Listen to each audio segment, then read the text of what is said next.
अस्सलाम वालेकुम viewers, I am Hina Mahjabeen. I hope you all will be fine. हम study कर रहे हैं MGT 201 फाइनेंशियल मैनेजमेंट का कोर्स, जिसका है module number 1 scope of financial management and topic number 12 financial analysis part 2। So lecture start करने से पहले अगर आप मेरे चैनल पर न्यू हैं दैन प्लीज़ मेरे चैनल को सब्सक्राइब कर दें और बेल आइकन को क्लिक करना मत भूलिएगा, ताकि अपकमिंग लेक्चर्स, डिफरेंट असाइनमेंट्स, क्विज़ेज़ और पेपर्स के नोटिफिकेशन आप तक पहुँच जाए।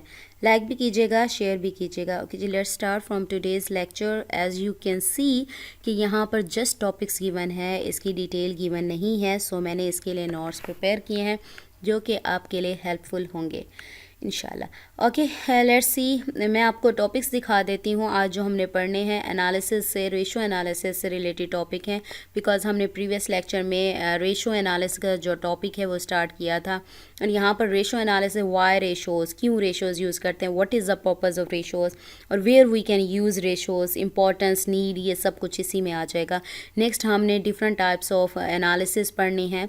और let's see, we are reaching to the end of our basic discussion related to the scope of financial management, starting from financing activities and investing, and then asset management. We are now discussing financial analysis. We talked about financial analysis being the analysis related to various aspects of finances and for various purposes. Okay जी, हमने जो, क्योंकि हमारा topic number 12 है जो कि module number 1 का last topic है, हमने स्टार्ट की थी, जो टॉपिक हमारा मॉड्यूल का था वो स्कोप ऑफ फाइनेंशियल मैनेजमेंट था।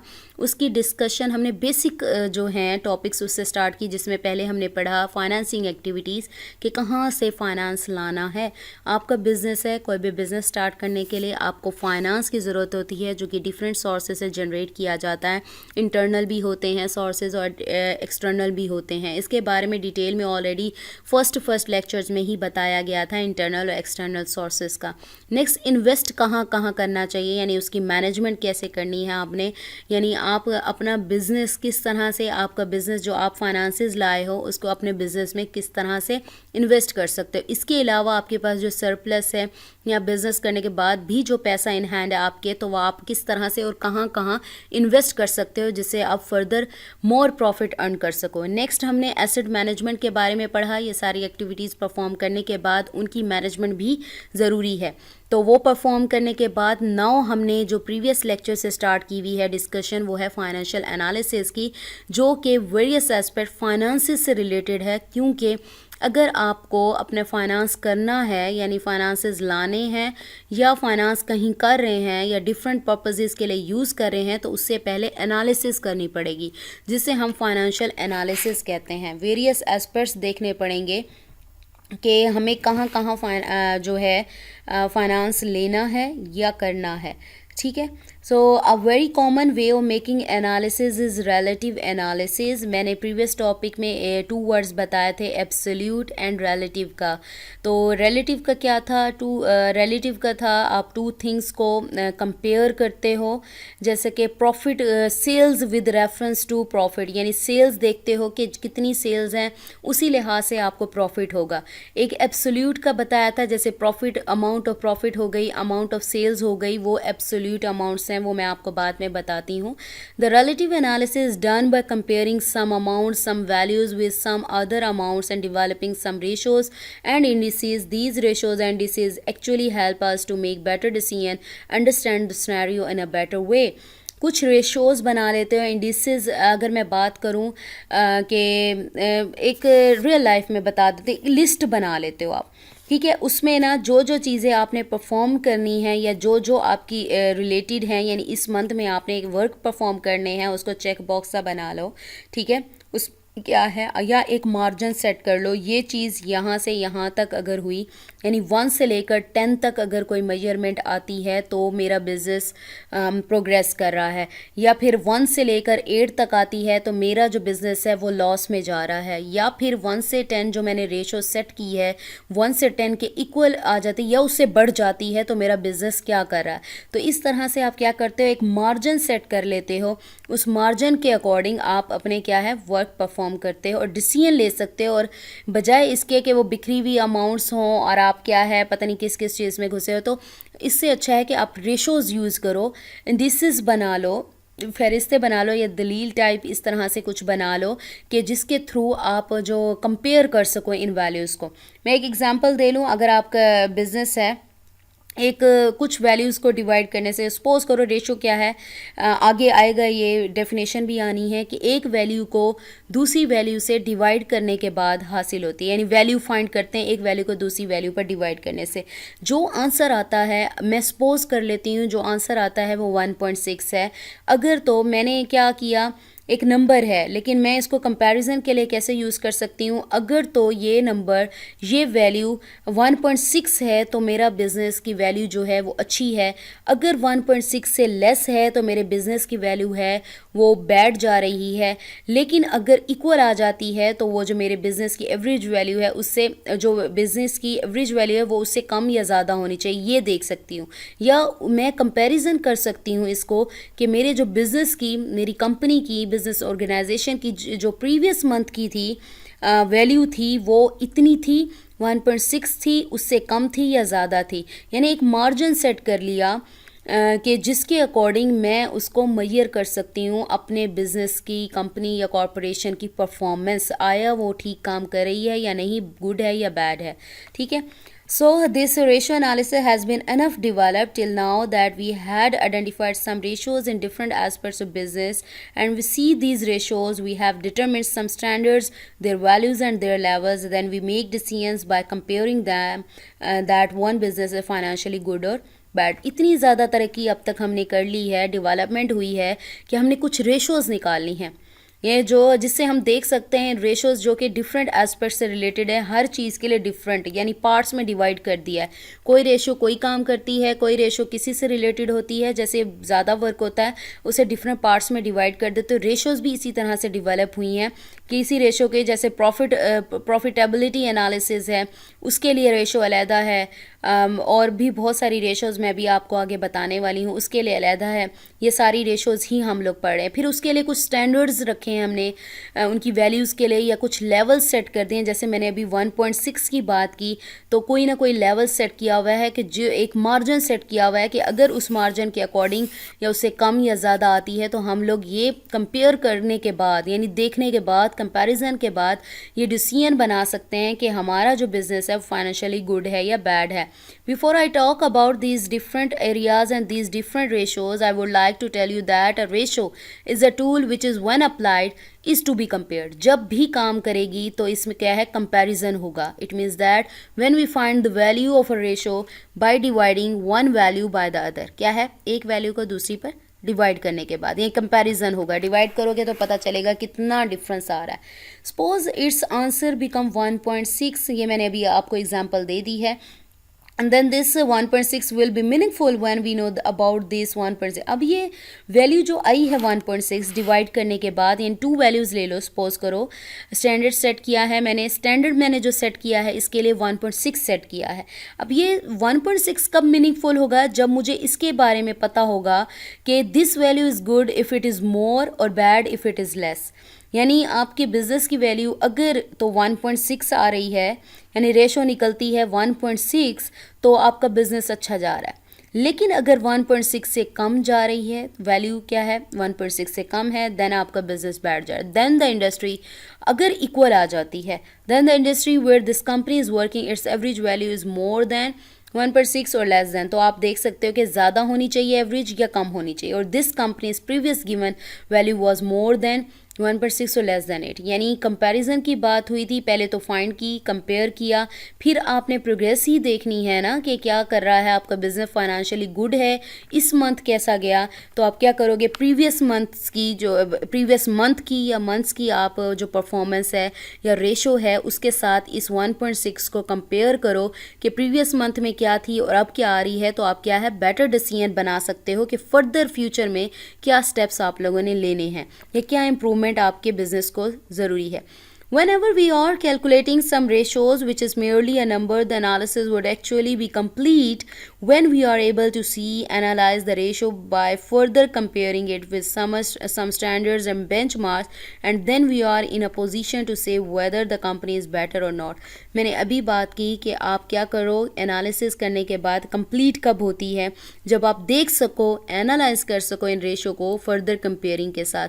यानी सम स्टैंडर्ड्स, मैंने अभी 1.6 की बात की, यानी मैंने कुछ स्टैंडर्ड सेट किया हुआ है, उसके साथ मैं कंपेयर करती हूँ प्रीवियस मंथ की जो अपनी परफॉर्मेंस है या रेशो है. अगर तो मेरी परफॉर्मेंस उससे ज़्यादा है देन मेरा जो परफॉर्मेंस है या फिर फाइनेंशियली इस मंथ मेरा जो फाइनेंस बिजनेस है वो अच्छा गया है, अगर कम है तो बुरा गया है. तो इस तरह से सो ऑन आप डिसीजन ले सकते हो.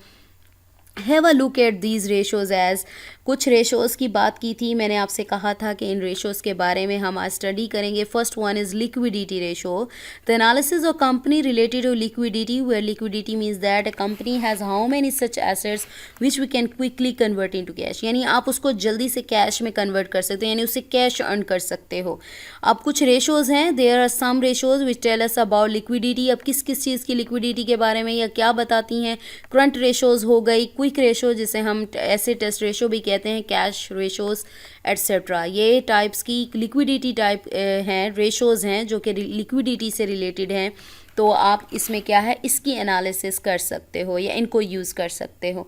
We also have some ratios which are part of our turnover और activity analysis. It means that how many activities are business, like activities related to making sales, generating and receivables, collecting money from them, buying asset etcetera, selling asset etcetera. यानी activities के बारे में बताते हैं. Turnover activity, कितनी बार कोई काम perform हुआ आपके बिजनेस में. याद रखिएगा ये साइकिल या ये जो एक्टिविटीज़ हैं, जितनी ज़्यादा बार यानी higher the number of activities जो परफॉर्म होंगी तो आपका जो प्रॉफिट है वो भी ज़्यादा होगा. मैं भी एग्जांपल दे देती हूँ आपको. सो इफ़ दीज एक्टिविटीज़ और this cycle will be more enough, then we will get more enough profit from them. यानी जितना ज़्यादा आप एक्टिविटीज़ परफॉर्म करोगे उतना ही आप ज़्यादा प्रॉफिट अर्न करोगे. सिंपली बता दूँ, मैं अगर एक कोई चीज़ लेती हूँ 100 रुपीज़ की और उसे सेल करती हूँ 110 की, यानी अगर मैं ये काम यानी सेलिंग वाला ये काम मैं 1 ईयर में यानी होल ईयर में 1 टाइम करती हूँ, यानी 1 टाइम एक्टिविटी परफॉर्म हुई या आपको टर्नओवर अकर हुआ या ये एक्टिविटी परफॉर्म हुई 1 टाइम. तो 1 टाइम देखें, मैंने 100 का लिया, 110 का मैंने सेल कर दिया, तो मुझे कितना प्रॉफिट हो रहा है, 10 रुपीज़ का. इसी तरह से इसी साल में मैं इसको अगेन सेल करती हूँ 110 का, तो मैंने अगेन 10 रुपीज़ अर्न किए, यानी मेरे पास 10 + 10 20 हो गए 2 टाइम्स इस एक्टिविटी को परफॉर्म करने के लिए. सिमिलरली अगर मैं थर्ड टाइम ये भी इसी सेल में होल ईयर में थर्ड टाइम भी 110 का मैं अगर सेल करती हूँ कोई प्रोडक्ट, तो अगेन मैंने 10 रुपीज़ अर्न किए, यानी 10 + 10 + 10 30 रुपीज़ मैंने अर्न किए by performing this activity in 3 times. ठीक है, इन अ होल ईयर. तो जितनी बार ज़्यादा एक्टिविटी परफॉर्म होगी आप उतना ही प्रॉफिट ज़्यादा अर्न करोगे. मैं पढ़ देती हूँ उसे. There is a product that I buy for 100 rupees and sell it for 110 rupees. If I have done this work 1 time in a year, then this turnover occurs once और this activity occurs once. एक बार हुई. So I have earn 10 rupees in a whole year. मैंने कितने कमाए, 10. And if I circulate it 2 times, 2 बार करती हूँ, and sell it for 110 2 times in a year, then I have earn 20 rupees from this 100 rupees. ठीक है, 10 + 10 हो गए. And similarly if I sell it 3 times in a year, then I have earn 30 rupees from this 100 rupees. यानी 100 से आपने 30, जितनी बार perform करोगे उतनी बार. और इसका एनालिसिस कर सकते हो आप. Higher is our rate of the activity or turnover of our sales in a receivables, more will be the profit. ठीक है, प्रॉफिट ज़्यादा होगा. So similarly we see our turnover through ratios in which we will see check receivable turnover, payable turnover, asset turnover. यानी आप देख सकते हो receivables किस तरह से उसके रिलेटेड जो एक्टिविटीज़ हैं वो कैसे परफॉर्म हो रही हैं. पेएबल के बारे में देख सकते हो, एसेट टर्नओवर के बारे में देख सकते हो कि कितनी बार एक्टिविटीज़ परफॉर्म हो और क्या प्रॉफिट हो रहा है आपको. ठीक है. Then there are ratios that are related to leverage और gearing analysis, in which we compare debt and equity because the mix of debt and equity makes the capital structure. Debt, कर्ज, liability, equity जो आपका सरमाया कह लूँ जो owner business का या business का पार्टनर इन्वेस्ट करता है, बिज़नेस में फाइनेंस करता है, तो ये क्या चीज़ें हैं, दोनों लेना भी पड़ता है और देना भी पड़ता है, लेन देन दोनों मिलकर कैपिटल स्ट्रक्चर बनाते हैं.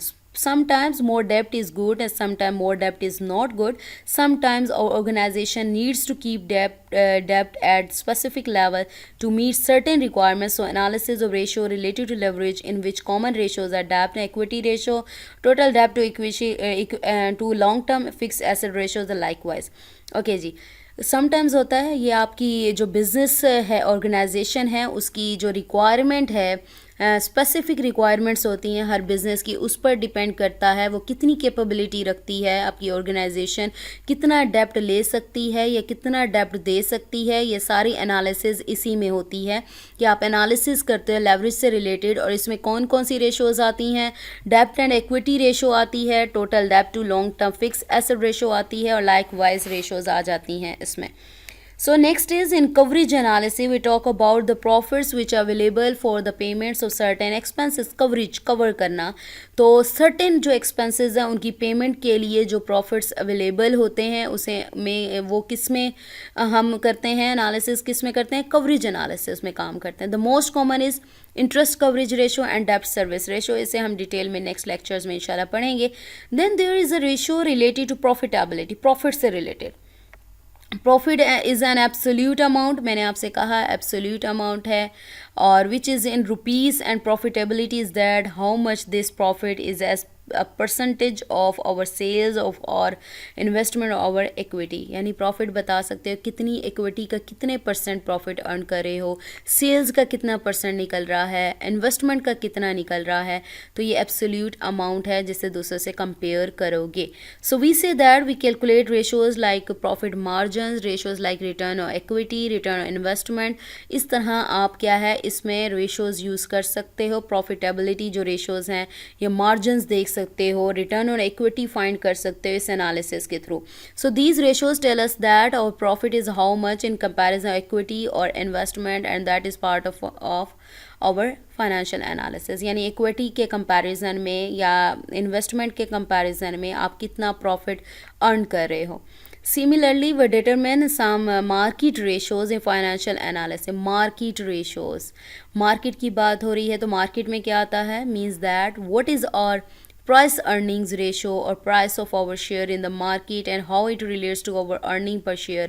यानी market में एनालिसिस ही करनी है ना, तो क्या होगा उसमें आपकी प्राइस अर्निंग क्या है, यानी कितना अर्न कर रहे हो, या आपका जो शेयर है मार्केट में उसकी वैल्यू क्या है, या वो आपका जो पर शेयर एक शेयर है ना उसकी अर्निंग किस तरह से दूसरे से रिलेट कर रही है.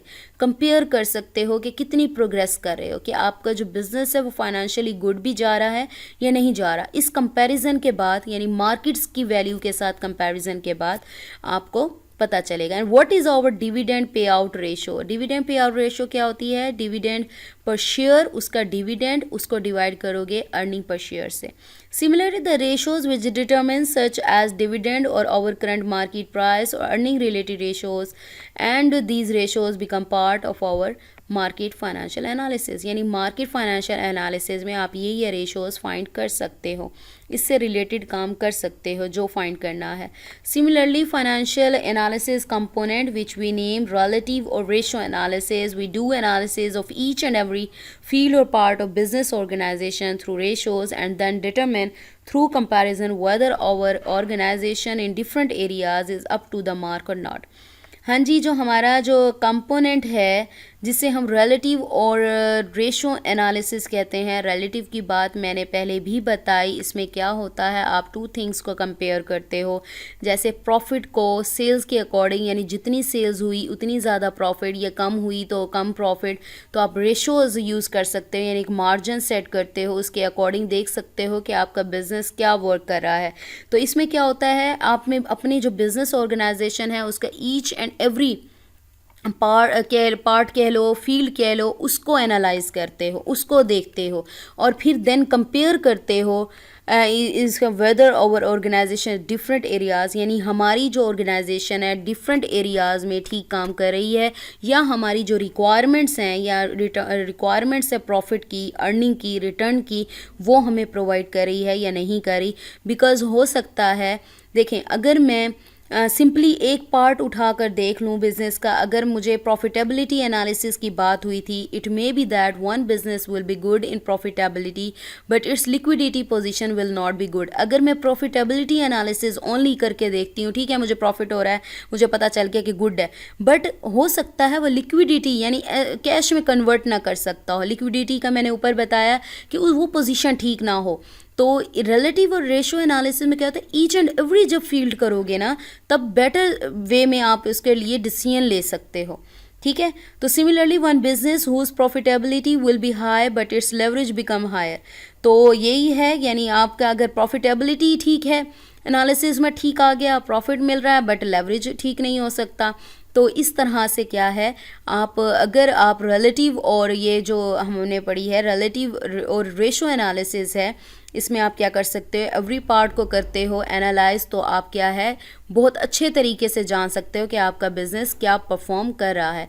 So one complete set of analysis of business organisation actually puts us in a position where we know whether what are the strong areas and what are the weak areas of the organization, and this is how we perform our financial analysis। इसीलिए जो complete set, ये जो मैंने ऊपर इतनी सारी ratios आप लोगों को बताई हैं, ये जो एनालिसिस बताए हैं कि क्या क्या एनालाइज आप कर सकते हो, ये सारा एक complete set है।